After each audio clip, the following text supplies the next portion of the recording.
round of the Valiant Racing League. I am Nat Craig and you are here, and tell you what, we're finally ready to go to qualifying. Just before we get started, I do have to talk about last time out. Obviously, we had Jonathan Cox in the Mercedes who came first. Once again, an incredible performance from Jonathan Cox, who is the championship leader, but we'll go on to that a little bit later. In second place, we had FT in the Alfa Romeo, and in third, we had Callum in the McLaren. But the things to really carry over from last race was the fact that Zium has a 5-second penalty added to after this race, which the what would you call FIA decided before going into this race, alongside Super Steve, who has both a qualifying ban, so you will not see him out in this qualifying session, but also a 10-second time penalty added on at the end. So let's go into what we were just talking about a little bit earlier. Going into this race, we've got Jonathan Cox on 68 points in first place, and quite a while back we have FT on 29. A little bit further back from him with 26 points is Stinson, who was a reserve driver, but then very close on his heels is Extremis, and probably the rest of the pack, to be honest, are also very close up to them on 25 points and so on. But we're just getting set up and ready, and waiting for this qualifying session. As we are waiting for people to start heading out now, we've got the constructors to also talk about. Mercedes, who obviously with Jonathan Cox on 68 is a fair bit in front on 86, McLaren on 45, AlphaTauri, and then Haas right behind them on 30. So it's going to be an interesting race. It's going to be an interesting race today, and also a very interesting qualifying session, I hope. Let's see what people go out of. We don't know what the weather's going to play like. At the moment, it's looking a bit... it's looking very nice out there, but who knows what tomorrow... Well, in-game tomorrow is going to be like, as we see a Williams heading out straight away. Let's get some stuff ready and sorted so that we can see everything we want to. So we're going to do that. Okay. So, as we see, Optics is also heading out. We've got Walker in the Williams, as we see, heading out also on medium set of tyres. He's probably going to just set one lap on the mediums. He likes to do this first, just to get a feel for the race, and then go from there. But yeah, so let's talk about Japan, as we see him going through this very difficult S's section. To be honest, it's going to be an incredible race. It's one of those tracks that I think every driver loves. I cannot, and I repeat, cannot race this track. It is so technical. You have to be on it in every single corner, as we see him going through this very difficult hairpin where you can lock up your brakes so easily in the race. You can certainly run wide there, as we see Walker doing. So as we stay on board with him, because he'll be the first set a time lap, I believe. Let's have a think about the circuit in general. So, in 1962, and actually it was built by Honda himself, and I'm going to butcher the pronunciation here, but it's... No, I'm not going to even try and pronounce it. I'm sorry guys, it's not going to go well, is it? But no, Honda himself built the track as a testing track for their cars, but it waited until 1987 until it came onto the F1 calendar, and it's been a staple ever since. And I tell you what, certainly one that, as I said, everybody loves. The fans are excellent here, the drivers love it. The only downside, I would say, is that I've never really watched the race, because it's like 4 o'clock in the morning here in the UK, and it's not exactly fun, I have to put it that way. It's kind of like Australia, which is why I am extremely glad we got such a very nice, well, I think it was 4 o'clock race start for Bahrain, and my god, what a race, what a season we've got ahead of us. It's going to be incredible. Right, as we watch him Walker go around here, he is setting a time lap at the moment. It's very difficult on these corners, because you can, if you touch them, you can just spin yourself out, and I wouldn't be surprised if we see a fair few incidents, maybe in a fair few DNFs going through that S's section as we go through the two Dengas now. Oh, Walker gets completely out of shape. He's lucky not to get it into the barrier there, but that is going to ruin his lap, obviously.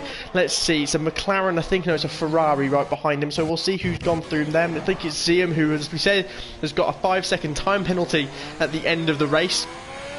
But qualifying is not necessarily everything around here. We've only had it where, obviously, well, I'll say not everything. Pole position has won, I think it's 8 of the last 15 times on this circuit. It is one of those circuits where pole position wins quite a lot, just because dirty air is a very big factor when going through a lot of high downforce sections. But you can also win from 17th on the grid, as Kimi Raikkonen showed.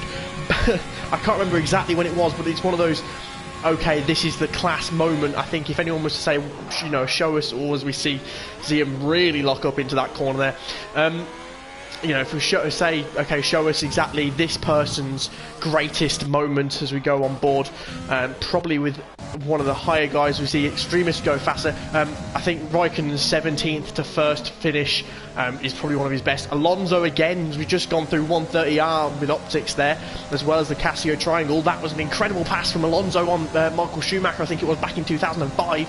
That was an incredible race. So it'll be interesting to see if we can get anywhere near here. But just to put these times in a bit of context, we've got a 127. Vettel was a 127.0 in 2019. I know it's weird saying that Seb Vettel got on pole, especially when we've seen him in the Aston Martin really struggling this weekend. But it's a very interesting circuit for the power that you could have on those Ferrari cars back in 2019. But of course, the podium ended up finishing with Bottas, on who started second. He's the only driver to ever start on the front row and not on pole. Well, starting second then, and go on and win the race. So Bottas, Vettel, and then Hamilton, of course. And the fastest lap, though, during the race, so just to put this again in context, as we see the medium runners on around 28 to 29s, and Toon Fan here on a 30. Supersteer's retired, as we know he's not going to be running in the session anyway, as we go on board with Josh, that's difficult to say. Yeah, so the fastest lap during the race was a 1:30.9. So they're roughly doing around race pace there at a 1:31, 1:29, obviously, if you are one of the faster guys. But who to look out for? As we see there, Walker's gone a lot slower. He had a very big incident going through the second Denga there. So we know that he wasn't setting a very competitive time, but Zanek's Josh here seems to be on a very good fire as he goes through the Casio triangle around the last corner, where Alonso took over, Raikkonen took Fisichella in that 17th to first finish, as Zanex goes, so he's 1:27.9 in fourth at the moment. So who to look out for? Jonathan Cox hasn't set a time yet, nor has Callum Tyler, who were both on the podium last time out. Jake Lee hasn't set a time yet. He was very quick in that first race that we watched. Not Luke Beck sets... no, that wasn't a time lapse, so he's going to go around again, I believe, or it broke track limits. Again, this is a, you know, as we talk every single round, track limits is a very big issue around most tracks, but again, here it can get very difficult. As we go through these SS sections, it's got to be so graceful, almost like a ballet dancer. You've got to be such in flow with your car, not too much on the curbs, not too much throttle, not too much braking, otherwise you can just end up losing time through there. It's really interesting watching these guys go through that corner, and just, you've got to have your perfect setup, make sure you go into that corner properly. It can be very difficult if you've not got a lot of downforce going through there, trying to maximise going through the likes of 130R. But talking setups on this track is kind of a balanced one. You're looking for about a 4:7 front to back to rear wing ratio. Now, that's obviously down to feel. I know some people be going on a 3s just because they like their rear end to be really stable and their front not to be too pointy, but for me personally, I like to make sure I can get that front wing in as soon as possible, and so I'd probably go in 4-5 for the front wings, not going too much higher, because you need to, as we go onto this massive DRS straight, I think it is it DRS straight? I'm not sure it is now. No, it's not. But you go onto this massive straight, you want to make sure you get enough power going through there. If your downforce is too high, as we go through a very high downforce section, it's just going to hemorrhage your time, but you've got to find that perfect balance. This is why a lot of drivers love the this track, and it's why a lot of drivers sort of love being able to see exactly what they can do. I think Bottas once said it's his favourite track. We know for certain, so I've spoken to him recently, Jonathan Cox, this is his favourite track. Are we going to see him absolutely fly into the distance like we saw last week in Australia? Who knows? It'll be certainly very interesting to find out. So we're on board at the moment with now I was told by him how to pronounce his name. I'm still going to butcher it. I'm pretty sure it's Minza. Minza? If I've got it wrong, please tell me again. I'll get it right one day, or I might not. I might just David Croft it and say it wrong every single time. That's not a dig at David Croft, he does an amazing job. But as we stay on board with him, and he's on his out lap, let's see who else is. Jonathan Cox, I think he's on a fast lap.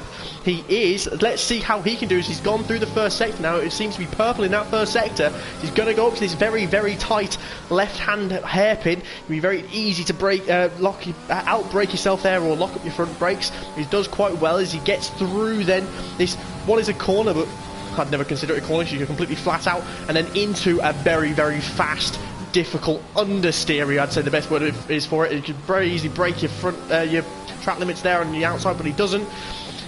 So, as we go towards 130R, what is he doing through the second sector? So it's a 127 to beat. He's on a 110.2. He's on soft tyres, which is unlike Jonathan Cox. He usually goes out on a very pacey medium tyre. Still manages to get top somehow. But let's see how he does. He goes through the Casio triangle and through the last sector. Let's see how he does. He's a 126.5. That's a whole, almost a whole second faster than Optics, who again is showing very well. He's on his fastest lap at the moment. Let's stay on board with him, see if he can get any closer as the clock starts to tick down. We're down to about 8.5 minutes now exactly. So let's see, going through the first sector, how does he do? He's a little bit slower than his previous lap, but that's not exactly a bad thing, because it's literally only 1,000th, well, 13,000th slower, but so he can easily make it up if he gets back onto the power quite easily here. He loses it a little bit there.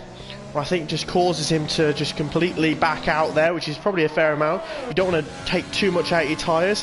The Extremist is on a lap and he's just gone wide there going through the first danger.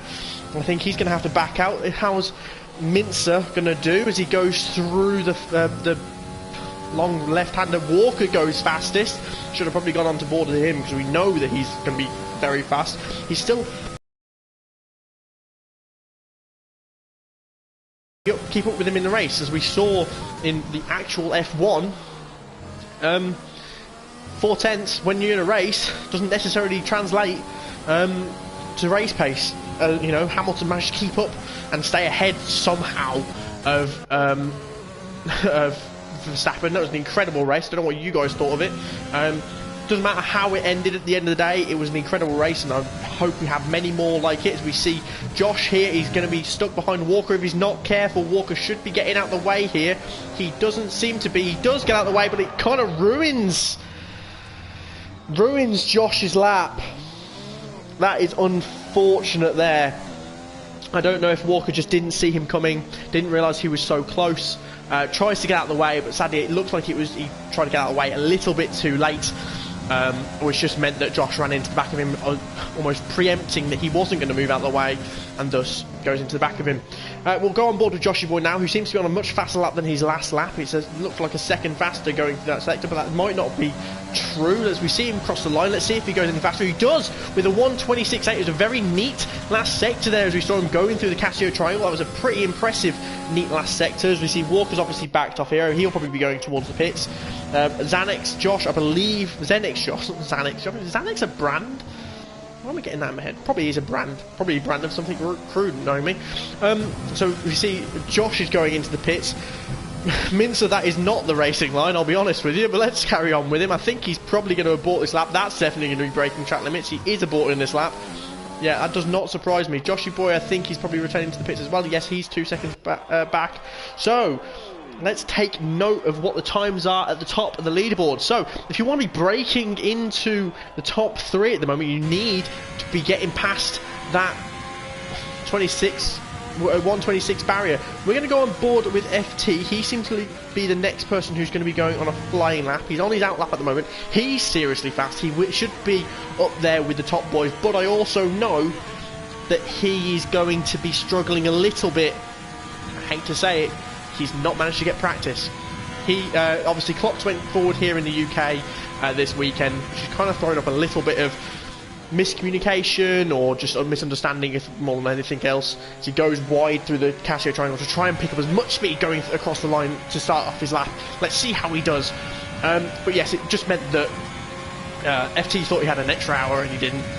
So let's hope he can get up to speed very quickly in this Alfa Romeo, who is second in the championship. Obviously quite a fair bit off Jonathan Cox, but that does not mean, this is a long season, that does not mean he is surefire winning both this Grand Prix and also the championship, as we're only in round 4. So we stay on board with FT as he goes through the very, very difficult S's section. He keeps a very neat and tidy line, gets onto the power very early going through that section there, stays on the power, no lifting at all. He goes into the first Denga, he puts it in tightly, doesn't break track limits on the outsides. He goes again for the second Denga. He's got a good line there, keeping it wide, making sure to use as much of the track as possible as we go through the very difficult understeery left-hander. He gets a good line again, using as wide as possible. You don't want to be getting too much on the apex there because the camber will throw you off a little bit. So he goes through a very, very fast right-hander, not really a corner at all, and then round this very understeery, very easy to get wrong, especially with track limits on the right-hand side. He does quite nicely there, keeps it on the both apexes, goes wide on the exit. That's a good line. So we see FT, let's see how he does going through the second sector. Is he going to be up both on his time, maybe even on Jonathan Cox's as we see him go through here? He is fastest through that middle sector. That is an incredible middle sector there. So let's see, going through 130R and then into the Casio triangle. Let's see how he does. It's a good wide, well, very almost corner cutty line through there. Get as tight as possible to the right hand side. You go across the line. It's a 126.3. Incredible lap there from FT. So let's see if anyone can challenge him. That is 2/10 faster than Jonathan Cox. I don't know whether it's just because this track is evolving or whether that was just an immense lap. To be honest, it might be both. I don't think you should take anything away from FT there. That was an incredible lap. But the track may be evolving, which might mean we get to see the likes of Walker, who's now on his fastest lap, go even faster than a 126.9. Can he get those 6/10 to maybe challenge FT as we see him go through the first sector? But again, we watch these very difficult SE section. Again, you don't want to be too much on those curbs. You want to make sure you're maximising the track as much as possible. So let's see. As he goes through this final S now, you want to keep on the power there. Don't lift at all. You just keep going as we go through the very heavy braking zone. Heavy braking zone. Actually, it's a very light braking zone. He's gone purple in the first sector. He hasn't messed up like he did in his last run, so he's doing quite well here as he goes very wide through this left-hand hairpin, should I say. And let's see, fast right-hander, full power. Let's see how he does in the Williams. Obviously, we wouldn't be seeing this from a Williams in real life, but that does not matter. This game is where dreams come reality. He's very, very close to the corner cut in there on the left-hand side, but he does nicely to get it back in. He doesn't lose too much time, I don't think. We'll soon see as he goes through this straight and then on to 130R exactly how he's doing in terms of his pace. He's again fastest, 6/10 up. He's finding those 6/10 that we needed. So let's see, going through the final sector, he cuts a little bit off each corner, exactly how you want to. That's not cheating at all. Don't worry about that, Max Verstappen. But let's go as he goes round the final corner. It's not enough.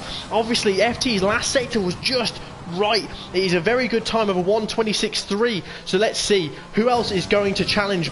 Broke Gorilla has now gone out. Maxon, I think he's on his I did it again. Mincer is on his last flying lap. That's a 127.5. No, Luke Beck is not Luke Beck, should I say. Who is Luke Beck? Who knows?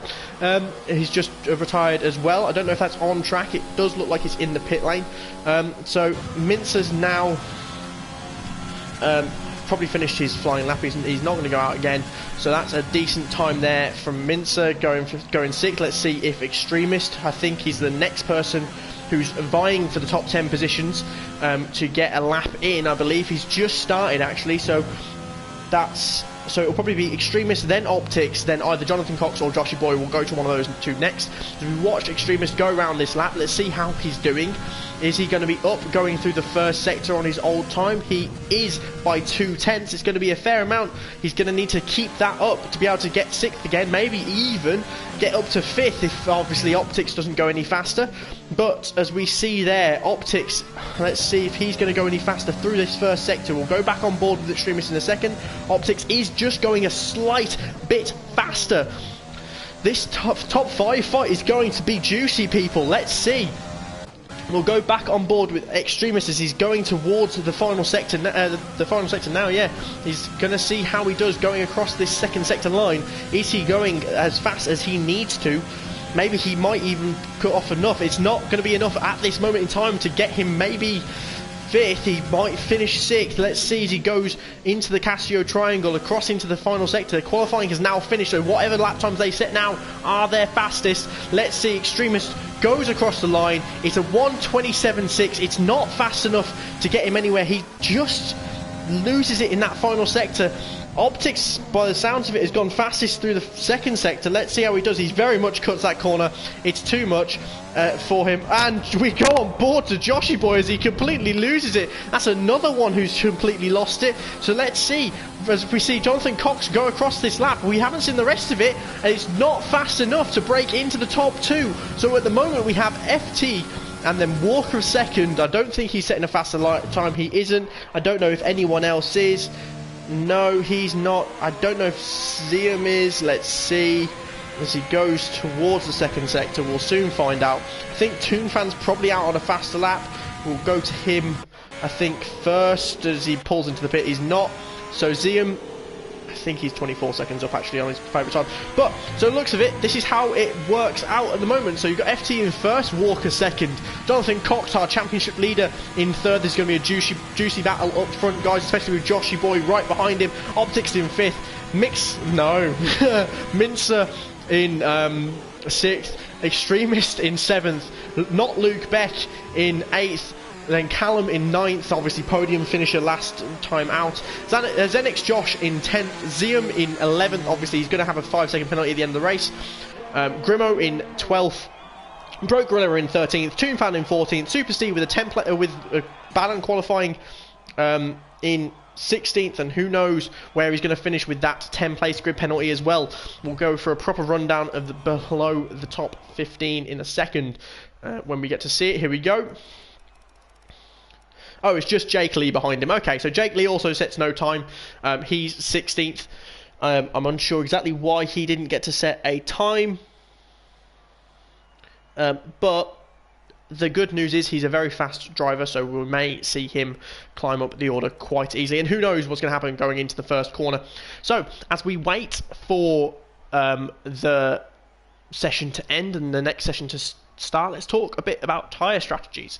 Played a big part of the last race in Bahrain, as in real life, so it's going to be interesting to see how it plays in this race. So obviously it's only a 50% race distance. There's 27 laps around the Suzuka circuit. It's going to be probably either if you've qualified on a soft tyre in the top 10, which I think everyone has, it's going to be a soft to hard, or maybe if you're outside of the top 10, it might be a medium to hard compound race. I don't see why you want to do that unless you're really hoping that the overcut works. The softs will probably last around 9 to 10 laps, with puncture territory being after lap 11.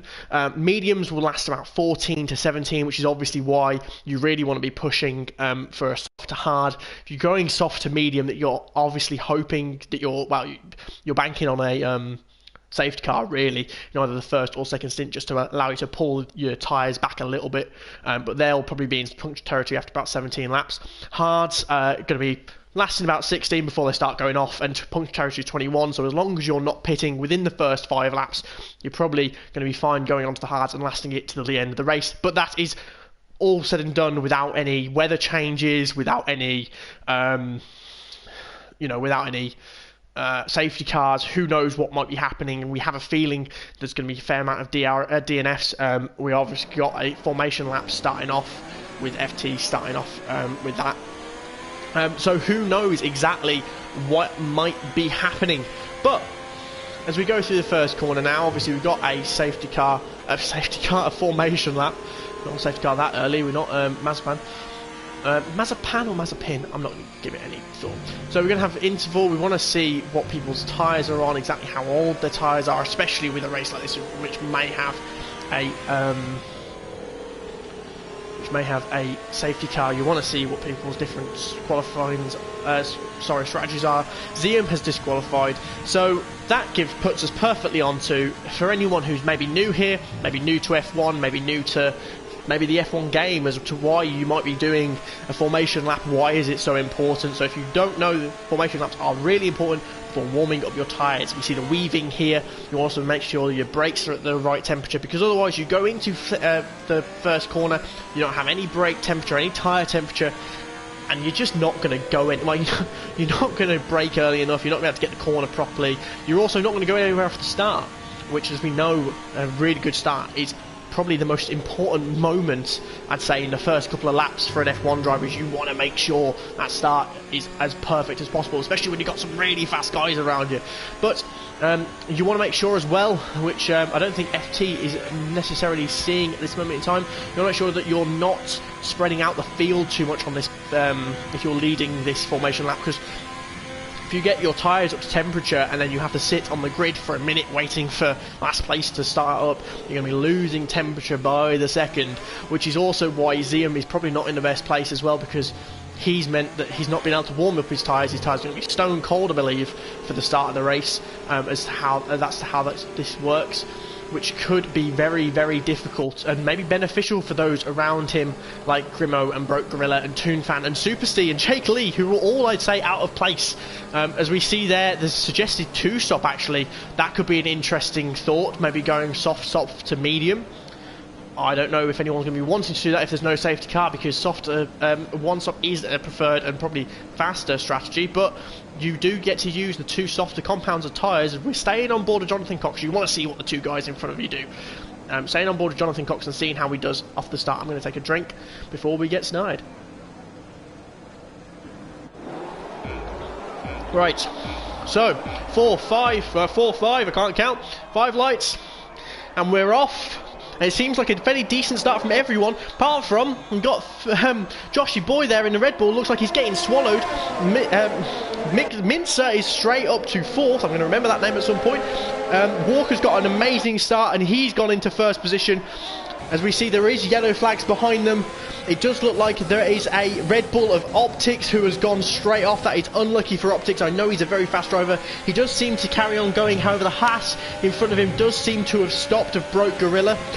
We are going to stay on board with this fight at the front at the moment, though, just because it's still going ahead. There is no other. So Broke Gorilla has carried on. Oh no, he's stopped once more. And Broke Gorilla is retired from the session. This may be a safety car, but we're going to stay on board with these guys at the start now, as Walker's gone very wide that corner. FT's kept up with him. Everyone's on a kind of, there we go, virtual safety car. I'm unsure exactly what happened there, but while we're on the virtual safety car, let's have a look exactly what people have changed so far. Jonathan Cox had a fairly decent start. He stayed in 3rd position. It's good for him. It's meant there's not been a massive incident for him. Obviously, we know the biggest loser there has been Optics with 10th place drop. Can't freaking talk. Mincer has gained 2 positions. Has been a great start for him, getting past both Optics and Joshy Boy off the start. Extremist is up 1. I think everyone below him is definitely up 1 due to the fact that Optics has fallen straight back. Grimo's had a great start, as well as Super C starting from the back of the grid, gaining 4 positions. He's broken very clear. There we go. So we see green flag racing once more. We're going to go back to tyre strategies, and let's see. No one's jumped on anyone off the start of that safety car start again, virtual safety car start, which was very likely, really, because of the fact that you had the likes of FT and Walker starting on that home straight. You want to make sure you set off as much as possible, I'd say, on the start-finish straight if you're starting under a virtual safety car, because otherwise you can end up losing a massive amount of time from someone who gets the green flag right in the middle of a corner. We're already going quite slowly. We see another yellow flag, as we see. I don't think that is Walker who's gone off. It looks like it's Callum, yes. As we see the timing screens messing up once more. We're going to go on board with Walker, as we see Optics is in the pit. So Walker's still out in 1st, FT in 2nd, Jonathan Cox in 3rd. Right, let's see what the... Oh, that's the rate. No, it's not. It's Jonathan Cox and FT battling out from the start. Jonathan Cox is using his overtake to try and get past FT. He's really challenging him right at the start of the starting phase of the race. He wants to get clear air so he can get challenging Walker and get him flying off. As we know, Jonathan Cox, this is his favourite race, the race circuit to be going around. It's also one that dirty air really gets into your car's lungs quite easily.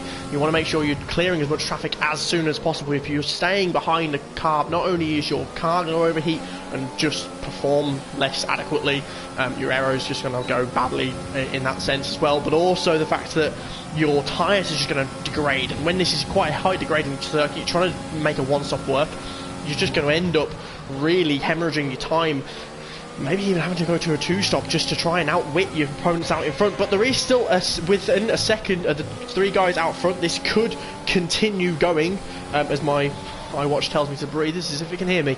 I don't know about Apple.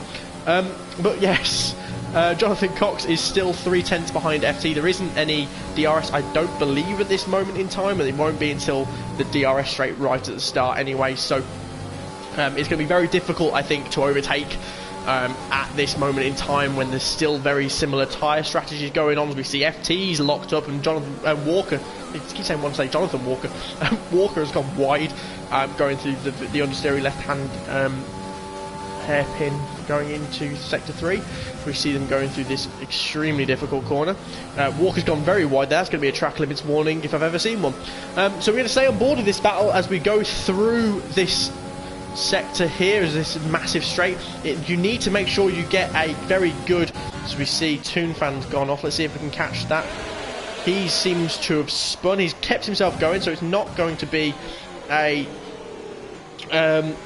safety car, but that was a very big moment we actually missed going through that sector there. Jonathan Cox is right behind FT. He seems to have gotten a worse run through the last corner, but FT was really challenging Walker. He still is now. We're going to stay on board with Jonathan just to watch this fight going out front. FT and Walker just seem to be banging wheels, keeping each other honest, but FT's come back onto the track and almost taken off Jonathan Cox, but that's a very opportunist move from Jonathan Cox there, making sure he gets out in front of FT and gets himself into second place like he wanted to. Now all that's ahead of him is Walker, but FT is probably looking at trying to get that position back. His tyres going to be struggling a little bit after going offline a little bit there, but we'll stay on board here. We can see on the timing screens that Extremist and not Luke Beck are probably the closest to their rivals out front, so we will probably go on board with him in a little bit if this battle stops getting juicy. So we see Jonathan Cox once again. Walker through that left-hand hairpin just seems to struggle a little bit on his traction, just on the outside of that corner. He goes very wide into it, and you just think, oh okay, he's going to try and get as much traction on the outside, but just gets caught by Jonathan Cox. So we see him getting a little bit of a better line through this last through this big hairpin there. As we see him, let's see, he goes round the outside. He's going to go around the outside of 130R. Let's watch this. He's not close enough. Walker really kind of pushes him off there. Jonathan Cox is still challenging. He does think better than trying to go around the inside of the Casio triangle there, as we get a little bit of contact out front. I don't know if that's enough contact to ruin his front wing, but this is getting very spicy out front. Walker's taken the very, very defensive line of the inside. Jonathan Cox trying to go around the outside. We're going to go on board with FT, because this is exactly what happened in the last lap, and Jonathan Cox managed to capitalise on FT's mistake, but no such thing happens this time round. So Jonathan Cox and Walker and FT are in an amazing battle at the front of the race here, as we see there's a yellow flag out in sector 3, and I think that's for Optics and then for Toon Fan.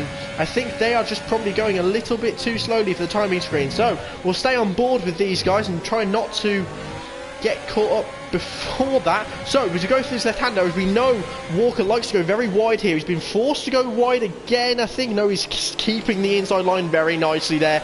Walker and Jonathan Cox, I think FT's doing the smart thing here, trying to stay out of place as much as possible. Jonathan Cox seems to have the run here going through the final sector. He's going to go around the outside. He's not going to try it too much. He knows he can try and get him on this straight with a slipstream and with overtake. Let's see if he activates. He does. He's probably into Rich now. Can he get Walker going through 130R once more to see, is Walker going to push him out? We're going to go on board with Walker, I think, and just see if he does. He doesn't, but he does go almost too much on the inside. Jonathan Cox, I think, thinks better of it and sort of says, no, I'm not going to rush it too much. Walker again very slow on the out of that corner. As we see now, Jonathan Cox is a lot closer than he was. He's got DRS. He's using his overtake button. We're going to go on board with FT, who also seems to be capitalising here. He thinks better of it. He backs out. Jonathan Cox goes wide. He gets a 3-second time penalty for track limits. And so he is, though, in the lead. Walker and him are still battling there. Walker gets the inside line to the next corner. He's forcing him out wide. Jonathan Cox goes the inside. This is an incredible battling, but Walker seems to have got the better traction out of that corner. Let's see. This is not the part of the track you want to be battling, guys, because you want to make sure that you're getting a clean line. Otherwise, the people behind you, which Joshy Boy has now joined in as well, are just going to keep gaining time on you. Right, this is now a four-car battle for the lead. Walker is still getting a bit scrappy, going through some of these corners, getting very, very wide or very inside. As he goes very wide to that corner, Jonathan Cox tries, I think, the undercut, but he doesn't get anywhere near. He seems to get better traction, though, coming out of the corner again, as Walker just seems to be struggling through that corner quite a fair bit. So, Jonathan Cox going around the outside. I think this is the perfect place to be getting it, because you could just see it from behind. Jonathan Cox thinks better, he backs out of it, knowing he can get him again through 130R, but he's very, very much under attack from FT behind him. Who knows what's going to happen? As we see, Optics has now gone out of the race. He seems to have dropped it on the S's.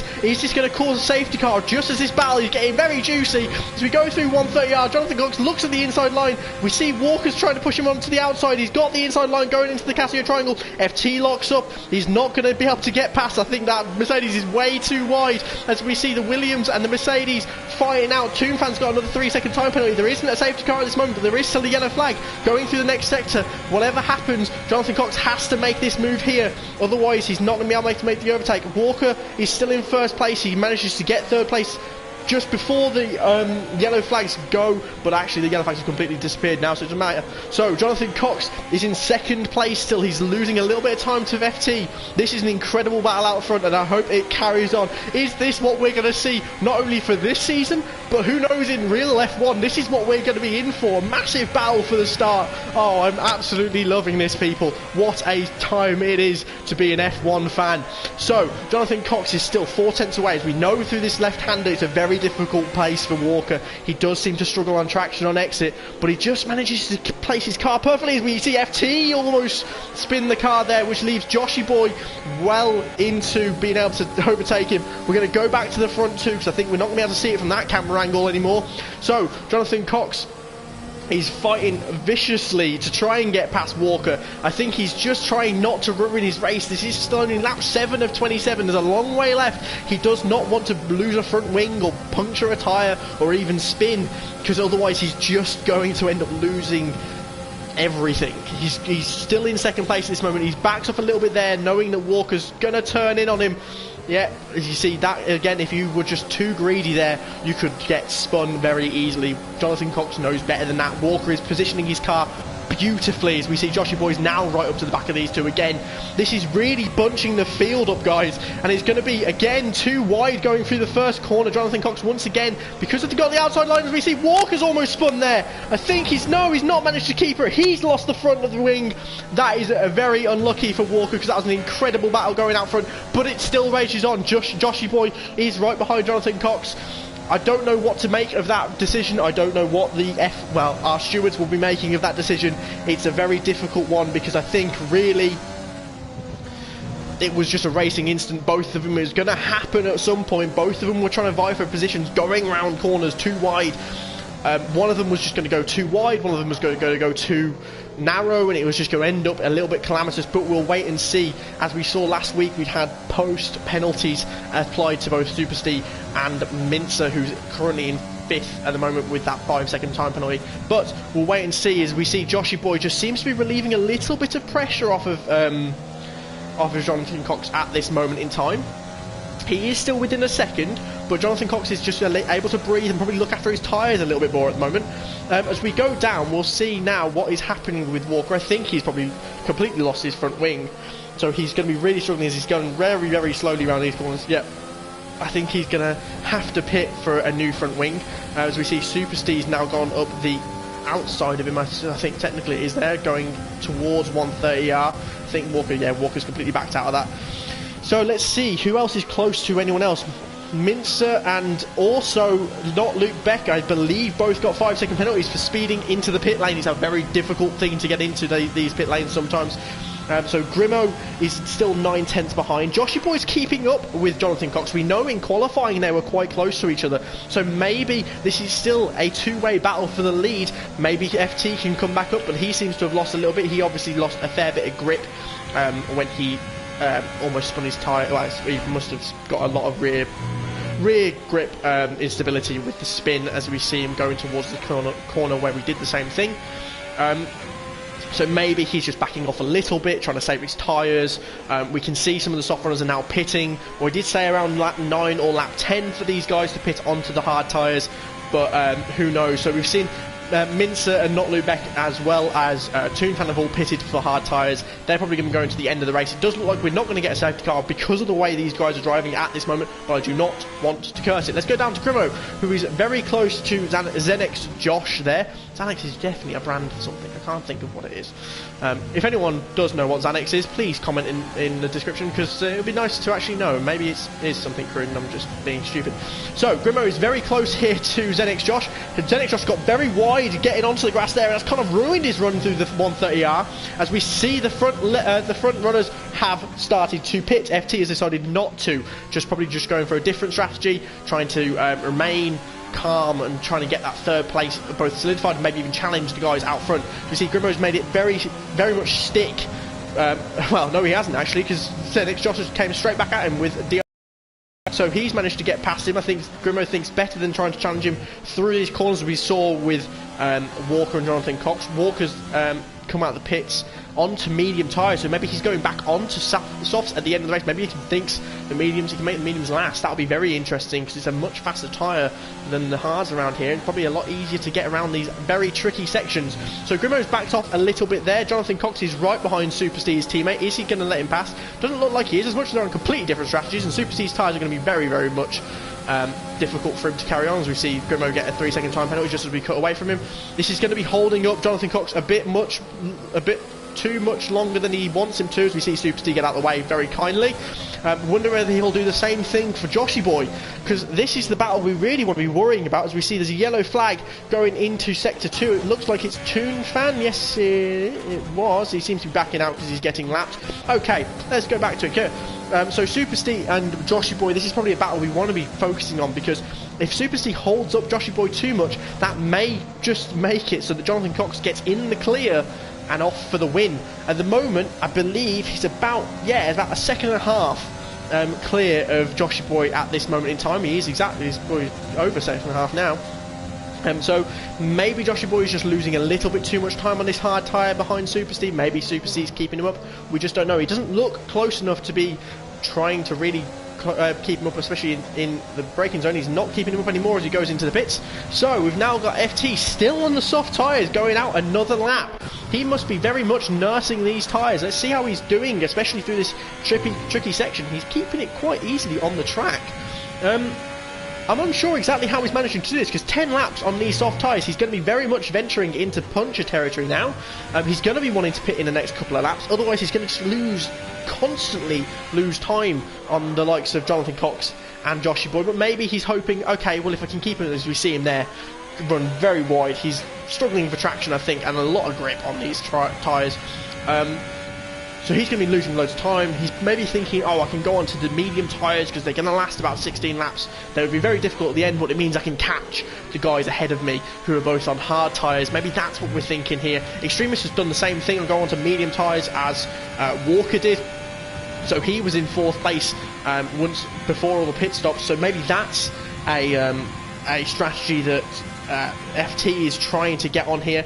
For someone who didn't get any practice for this Grand Prix, he's done quite well to get 3rd and also keep it as well. He also, I think did he get pole? Was FT on pole? That's a no blooming start. Yeah, so well, I think he was. Right, FT is in the pits finally after 11 laps on those soft compound tyres. Let's see if Jake Lee does the same thing. I don't think Grimo is. Grimo is carrying on, so he will take the lead of the race. Jake Lee is carrying on with the soft tyres. They're going to be feeling absolutely horrendous right now. So let's see, where does FT come out? We've just had a fastest lap set by Joshy Boy. FT does look like he's going to come out ahead of Extremist, but only just. No, he's quite far actually. But he is 3 seconds down on the race leaders. Let's see if Jake Lee can keep up Jonathan Cox enough for Joshy Boy to get back into the action. Doesn't look like he's going to, because those soft tyres are going to be absolutely killing right now. So let's take a breather and let's see what's currently happening, as we see Jake Lee kind of maybe think that, oh, I can get Jonathan Cox back, but I don't think he can. he's going to have to yield that position. As we see, he has held up Jonathan Cox ever so slightly, but not enough for Joshy Boy to really get back into the battle. But he might give him DRS going down the pit straight if Joshy Boy doesn't get held up too much by him. Right, let's have a look at the other battle. So, not Luke Beck, as we know, has got a 5-second time penalty. I think Mincer, who's behind him, has as well, but he is coming up to the back of the Extremist, who is on medium compound tyres. I don't think this battle is going to probably go on for too long, as we see. I think that's Toonfan who's gone off. It is. He may be, I think, getting out of the way again for the likes of the guys right in front of him, I think, who have lapped him. So it's going to be a very lonely race, I think, for Toonfan, trying to get out of the way of people. So, Jake Lee is only he's still only 2/10 off Joshy, but I know he's just gotten past him, that's why. Never mind. Jake Lee finally pits with those 11 lap old soft tyres. He's going to be so happy once he gets onto a new set of tyres, but let's see where he comes out. FT back into 4th position. It's only 2.5 seconds now behind Joshy Boy. He's gained a second in 1 lap, as we see Toonfan get 3-second time penalty. He's not having the greatest of days, but that does not mean he can't get anything back with a safety car. Maybe he can. Super C is still down in 12th, which is quite surprising. He's quite a fast driver, but then he's now got the likes of Walker right in front of him. Walker's got, what is it now? See if he comes out. He's still got a 1.5 seconds to get back at Jake Lee, his teammate currently. Can those two keep it civil and make sure that they both finish the race, maybe both even finishing the points? We'll soon see. Jake Lee's 10 seconds behind Zenix Josh at this moment in time, who is only a second behind Zium. This seems to be a nice battle about to emerge behind Mincer, or as we see Zium really lose it. It's commentator's curse. I'm Murray Walker, obviously. I'm not. I could never ever compare to that man, but there just seems to be some level of commentator's curse, and whenever I go on board to someone and say someone's going to be doing well, they end up losing it. Jonathan Cox is now only 8/10 behind Grimo. Once again, I think for Joshy Boy, he's going to be hoping, as he's now 2.6 seconds behind Jonathan Cox, that Grimo can keep him up. I'm unsure whether Grimo will be pitting anytime soon. It doesn't look like he's going to be this lap, but it does look like Jonathan Cox is just going to have the pace to very easily, as we see him go on his fastest lap for a 1:30. Oh, and a 1:29 from FT. FT is flying, as he's already now within a second of Joshy Boy. Does this look like a resurgence from FT? He seems like he took the pain of having those soft tyres on for 11 laps and managed to come back with an almighty first couple of laps on this medium compound tyre and catching the likes of both Jonathan Cox and also Joshy Boy. Does this mean that this tyre strategy from FT was a good decision? We'll have to wait and find out, but it does look like he's going to at least get second place for now. He's got a lot more pace over Joshy Boy, but can he make the move stick and also make the move clean, which is a very important question, as we've seen already. The top guys just making moves just not quite kosher, and maybe just a little bit on the bordering of aggressive racing. But as we see, FT is still within 3/10. We'll stay with these guys, but it's worth noting that Jake Lee has now seceded the place to Walker. So Walker's now into the top 10 once more. He's 9 seconds behind Zium, who obviously had a bit of a spin. We've got Zenix Josh, who's now right behind Mincer, but we're going to focus on this battle, which is only 2/10 between Joshy Boy and FT. As FT looks up the inside, is he going to be able to outbrake him? It doesn't look like he is, but Joshy Boy is going to have a very poor line through this last set of corners, but it does look like it's kept it for now, as it's still, but here we go. This is just going to be like taking candy from a baby. FT gets way past. That was flying from FT there in the Alfa Romeo. So we see Joshy Boy just have to let him go and just go, you know what, maybe I can get DRS next lap and take it back. As we see, not Luke Beck is now overtaking Grimo. Oh, Grimo's now in the pits finally. So we have our top 3 back in their correct positions again. That battling between Joshy Boy and FT, although very, very short, does look like it has lost FT a good chance of getting this deficit back from Jonathan Cox. It's 5.4 seconds, as we see. I think this is once again Toonfan getting out of the way of people. It doesn't look like it's the Haas. He's going very slowly, so I think it is. So this gap already between Joshy Boy and FT. It does look like Joshy Boy's really struggling on these hard tyres, so that is now gone to next 2 seconds really. So we're going to focus on this battle between Not Luke Beck and Extremist. It's now 5 tenths. Obviously Extremist is on 3 lap old medium tyres, whereas Not Luke Beck is on 5 lap old hard tyres. If he can keep within this sort of like second gap and stay behind him, as much as he's going to wear his tyres quite a fair bit, there will be a crossover point very soon. Well, actually no, I think it's probably going to be around lap 20, about 5 laps time, where these hard tyres are going to get a lot pacier compared to those medium ones, because medium tyres really only last about 17 laps, so they're going to be really pushing it to the edge there, as we see FT set another fastest lap. They're going to be really pushing it to the edge, as we see Extremist, especially when he's running wide like that. They're going to be pushing it to the edge of the tyre life. So Not Lubeck is getting the aid of DRS. He's not using too much of his ERS at this moment in time. I don't think he's really thinking he wants to capitalise on a mistake from Extremist rather than thinking on pure pace he's going to overtake him, because as soon as he gets back ahead, Extremist will have the tyre advantage and the DRS. You don't want to be doing that too soon. But Extremist does look like he's struggling a little bit on those medium tyres. As we look down the rest of the field, we've got Zenix Josh very, very close to Mincer. So let's see how this goes. Mincer is all over the place, very much getting on the grass on each and every corner. As I say that, he's now not getting on the grass. But it's obviously losing him a fair bit of time, as we see. There's another yellow flag. It is again, I think, Toonfan now retiring from the race. I'd say in a very inopportune place. As we see, there's now a virtual safety car. Not a full safety car, but just a virtual one. Zenix Josh has backed off a fair bit there, probably more than he needs to. But this probably will neutralise the race that little bit more than we want it to. So Jonathan Cox is currently out in the lead. He's almost 5 seconds now ahead of FT, which is not what FT wants to be riding. Oh, there we go. I think it's actually just because of the timing screens with the virtual safety car. It's not ending at this point, so let's see what else we've got. So Joshy Boy in third. He's backed a fair bit behind FT now. I think FT's got those pace on the medium tyres. The Extremist is doing quite well really on those medium tyres, keeping ahead of Luke Beck behind him, who's really waiting. I think he's waiting and waiting to see if he can get going, see if he can get the pounce after this virtual safety car ends. Zium's sped in the pit lane one more time in the Ferrari, so he's not been going well. Walker is now up to 9th. I think Jake Lee is going to overtake him as well. He is, so both Williams are in the top 10 now, which is good for them. But back to green flag racing, as you can see. Let's see how the gaps kind of work out. Luke Beck didn't get the jump too much on him, but he's still only 4 tenths behind Extremist, as you see he's using a lot more of the track there. So while we wait for this battle to get a bit spicy, I'm not going to jinx that. We look at penalties, and actually, well, obviously Jonathan Cox has got a 3-second time penalty, but I'll only put him 9 tenths ahead of FT. FT just needs to get 9 tenths over with those medium strength tyres. I'm not in Nando's all of a sudden, and those medium tyres. As we see, it's now gone to 4 tenths. Obviously, Jonathan Cox has just pulled out almost half a second in that sector quite well. So he needs to get within 3 seconds to be able to overtake Jonathan Cox at the end of the race just on penalties alone. Joshy Boy's not got any, nor has FT, so they're looking quite pretty at this moment in time, but of course that can all change in the next 10 laps.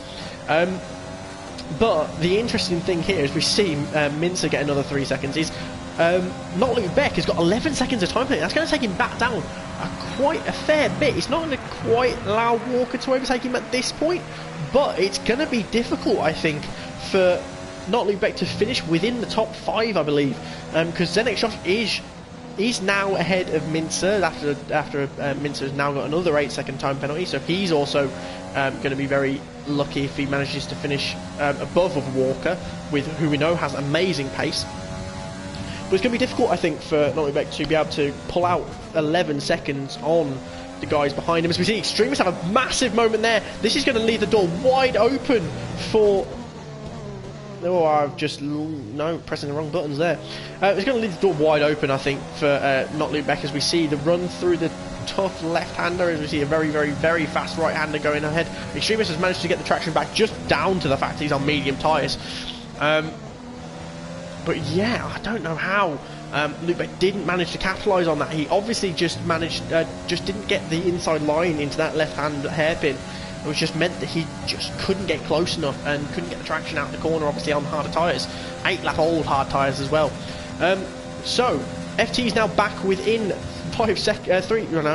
4 seconds. He's almost within 3 seconds of Jonathan Cox, which is obviously the golden number that he wants to get to.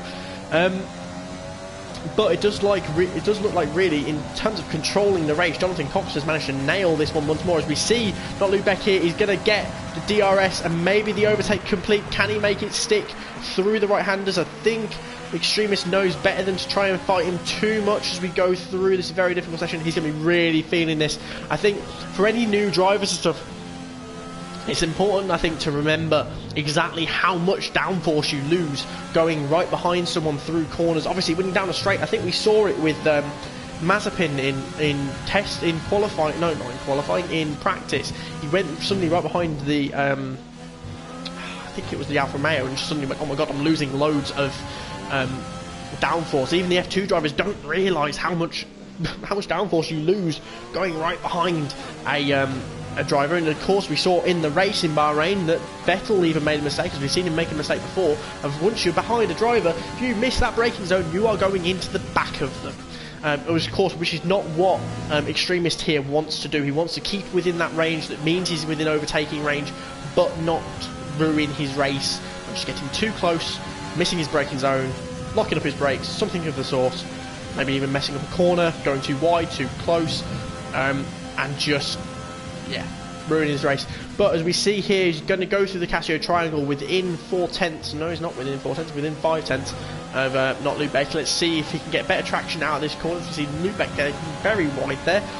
He is gaining, but I don't think enough to make a pass at any point. He's going to look on the inside, I think, but I don't think he's going to get anywhere near it. He's not, but Lubeck goes very wide there through the first corner. He manages to get the right traction. Luckily, he's just further enough ahead. I know you say that 5 times fast. He's just far enough ahead of Extremist to keep that sticking. It's close, very close. Let's see if there's any close battles other than that throughout the track. It does look like this is the closest, other than Zium on Super Steve, who has managed, he's just stayed at the back there. He's not managed to get much further than that, but 12th is still a respectable position. I think if you can stay consistent, to be honest, you're more likely going to finish further ahead than you realise, especially further ahead than you started. We see there's a yellow flag somewhere out there. It does look like a Williams. Let's see. It's Jake Lee who seems to have spun. I'm unsure whether that was even in the battle. It did look like he was about 3 or 4 tenths behind someone. It was through the final bit of those SE section, which I said, if you get too much on the curbs, you're gonna spin if you're not careful. Maybe that happened. Who knows? So luckily, again, not a safety car for Jonathan Cox, but Jonathan Cox is now has to be wary, or maybe even has to push a little bit more, because FT is right on the precipice. As we see Lubeck at another 3-second time penalty. He's right on the precipice of getting within that 3-second window of Jonathan Cox. These medium tyres seem to be doing their job, because they are really pushing each other now. He can even see him in his sight going around some of these corners. That is bound to be one hell of a motivator for FT. I think he's going to be able to see Jonathan Cox now and go, you know what, I can get him. We will keep you posted on that top flight battle there as we go back to Extremist and not Lubeck. Obviously, I think this battle is kind of null and void when we take into consideration penalties, because I think Extremist has got a lot less than not Luke at this moment in time. But you always want to be racing guys, and especially when you're racing these guys, you want to be finishing in front of them. You don't want to win on a technicality. You especially don't want to win on obviously you're not going to say no to it, because you don't want to win because of a penalty. I think even the real racers don't want stuff like that, but you want to be finishing directly ahead of them. As we saw in the race in Bahrain, Hamilton was stoked that he had such an incredible challenge in Red Bull, and I think that's going to be carrying on for the rest of the season. These guys, me, myself, and I think most people watching this, if you're watching this, you love the game, and if you love the game, you love it because you love racing. and I think anyone really in this league is going to be just relishing the challenge of having the people who are around them who are just as fast as them and thus able to race wheel to wheel like we see here, but also people who are around them who are much faster. And I think that's the most I can't blooming speak apparently today. The most amazing thing about this league is that you have driver tutors, you have driver academies, where some of the really fastest guys like Jonathan Cox and Walker and Stinson and people like that dedicate some of their time to make sure that the lower guys who just aren't as incredibly fast as these guys can learn from them and can really gain as much knowledge as possible. As we see Luke get very wide through that corner, gain as much knowledge as possible so that they can become faster, and maybe even in a few years time, maybe even a few weeks, who knows how long it really takes. I haven't tried it yet, how long it takes to get up to Jonathan Cox's level.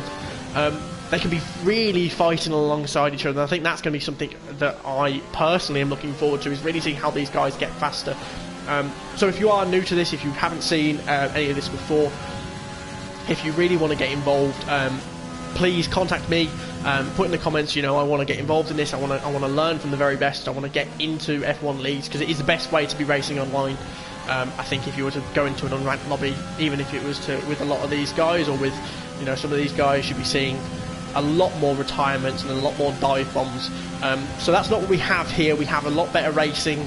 You have people who are really caring about making sure that everyone's as fast as they possibly can be, because just like Hamilton, the likes of Jonathan Cox, FT, Walker, anyone like that want the challenge of having fast drivers around them. So let's have a stock take of what's exactly happening around us. Extremis is still within this 3/10 of not Luke, which obviously is great for him because he's going to get the position at the end of the race. As we see there, Walker's now going into the pits. I'm unsure whether he had an issue, whether he just wants to go onto a soft set of tyres and try and set the fastest lap, take it away from some of those front runners, which wouldn't surprise me. We've got Super Steve and Jake Lee, who are in a bit of a fierce battle with Zium, right at the back, which could be very interesting. These guys, they're just fighting over pride, I'd say, at this point, but maybe even with Walker now in pits, maybe even a points position, which could make this battle very feisty indeed, as we see Walker's coming out of the pits. There's a yellow flag for a McLaren. No, it's a Racing Point. Apparently I'm colorblind. Racing Point of Minster just completely, obviously, dropping it. As we see again him do it one more time, he seems to just struggle. This is not going to be good, especially when he's got the fact that he's got his 5-second time penalty. So let's see, is anyone behind him now? No, so Grimo's gotten through. He's got a 5-second time penalty obviously at the end of this race, which may give Walker another position once again. May even give Callum Tyler, who knows what might be happening in the next few laps. FT is well within the 3-second barrier now, which is going to be good for him. He's going to be constantly trying to eat away at Jonathan Cox's lead. He probably will, as long as he keeps it consistent and keeps within this sort of like 3-second time barrier, he will be inheriting the race lead. As we see, Extremis has finally gotten past, not Luke Beck. His tyres are going to be really, really burning up now. It's going to be a lot slower than he probably was when he was last in front of him. But as we said, not Luke Beck is a lot higher in terms of the... Oh, we see him really get a bad snap of oversteer there. He saves it quite easily. It would have been very easy to spin your car there, as we've seen other drivers do. Not Luke Beck has got a lot more penalties, so chances are he'd still be finishing behind Extremis. But as I said, these guys, they want to be racing each other a lot more. So I think this is still the closest battle on the field, as Super Steve seems to have lost touch of Zium a little bit. Jake Lee's right behind him. I'm unsure. They are going through the DRS zone at the moment, but it's not close enough for him to make a pass. As we see, Mintz has now retired. He's gone through the SS section. He seemed to have just completely lost his... let's see, can we see it there? He has gone into the barrier. He seems to have completely lost a lot of traction, and I'm not sure whether it's because of the fact that his tyres just dropped off, which is not good for the likes of Jonathan Cox. As we see, there's now 1.9 seconds between these guys. I think that is a virtual timing screen error. I don't think he's actually 2.1, but maybe. We'll see when the virtual safety car ends. But if it is his tyres going, that is not good news for the likes of Jonathan Cox, who's now on the same age tyres as he was. Has he looked after his tyres, getting that lead? Or has FT just managed to claw it back perfectly enough? As we see, the yellow flag is now gone. 20-second time penalty for Jonathan Cox. I repeat, that's a 20-second time penalty for Jonathan Cox for speeding under the virtual safety car. I've never seen a time penalty that severe. That's going to set him back a fair bit. Wow. Right, well, FT's definitely going to inherit the race now. He might even be battling Jonathan Cox for the race lead on track. So we'll wait and see what happens there. But I think that's actually going to put Jonathan Cox all the way down into 6th position, which is not what he wanted around one of his favourite tracks. He was hoping that he'd have a perfect weekend. But so far, that has been spoilt for him, both by FT in qualifying, but also maybe even now by FT in the race. We'll soon wait and see as the Extremist is once again behind Not Luke Beck. These guys are just going to keep battling it out, I feel. They're hoping not to lose too much time. Zenix Josh, I've done it again, he's very close behind him as we see Luke Beck probably get another track limits infringement there. So, Jake Lee's now in the pits. Super C is in 11th. Zium is now up into the points positions with 10th. As we've said, the race leader, Jonathan Cox, had a 3-second time penalty. He's now got a 23-second time penalty with speeding under the virtual safety car. This looks very close between the Extremist and Not Luke Beck, but we probably will go on board with our race leader as he goes across the line for the final lap in a bit and see how he manages to pull away as we see the Extremist once again on the penultimate lap of the race go into the first corner ahead. He's still ahead of Not Luke. That looks like a done move. Maybe Not Luke Becky's just biding his time, knowing he's going to get DRS on this onto the last lap, knowing he's not Extremist is not going to have much of an opportunity to overtake him after that. Maybe he's just waiting. But yes, so Walker's just at the fastest lap, and I think that's what he was aiming to do. So that's 8th position, and he'll get the extra points for the fastest lap. So that's a really good points haul for him when he had such an issue out front. But who knows what kind of battle we could have had if Walker hadn't sadly been knocked out of that battle at the start with the spin. Because it would have been Jonathan Cox, FT and Walker. We know they've all got the same sort of pace right up there for this final battle into the final lap. So, as we go through the Casio Triangle now with Jonathan Cox, I will obviously have to dip away if anyone gets really close to one another, but for now we will try and stay on board with the current race leader. Obviously won't be the race leader at the end of the race. I don't know what's going to happen in the stewards room afterwards, because that's a very severe penalty to be getting, but we'll soon wait and see as we go through this final corner. I want to show you this guy's sort of driving style. For those of you who maybe don't know Jonathan Cox, maybe you don't have the Discord server with us, one of the things I would say is that you want to be watching his driving style, because he's so smooth going through a lot of these corners. If you want to join up with them, I'd suggest going to any of the guys who have got driver academies. They're all super fast, but Jonathan Cox is one of those ones. Whoa, that's a big moment there from Jonathan Cox. I was about to say I want you to be able to learn from, but you don't want to be learning stuff like that. Maybe that's what not to do. Do as I say, not as I do, maybe. This is an incredible race so far. It's just been haphazard and maybe just a little bit unpredictable. Maybe that's what we're going to get this year in terms of the actual championship. Who knows? It'll be amazing. And I'll tell you what, David Croft will certainly be a lot more hyperactive than I am at 9 o'clock at night. Maybe. Who knows? We hope. They were discussing what meant the 21st century last time. But as we go through the 130R now and into the Casio Triangle for the final time, I hope I've been getting these corner names right. That'd be very embarrassing. Let's see. Jonathan Cox is the winner out on track. FT will be the winner eventually after penalties, as we see there. Joshy Boy will come home in 2nd place. I believe he's quite far behind, really, so he might not be, especially with another 3-second time penalty. So Joshy Boy, let's see where he finishes. He is into 2nd place.